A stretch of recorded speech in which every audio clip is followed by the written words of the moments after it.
kaunis koht, et siin on lihtsalt siuke hea energia.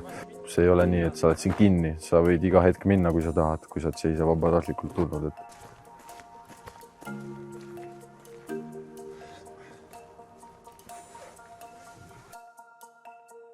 Siuksed asjad teevad väga palju valu, kui ma näen, et ma oma emal olen haiget teinud.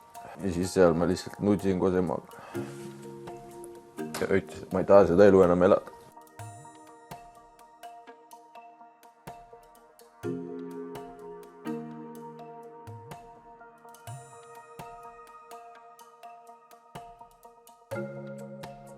Nad on väga head inimesed, nad on väga armastavad isegi, aga see on kõik sellest, et nad on kained.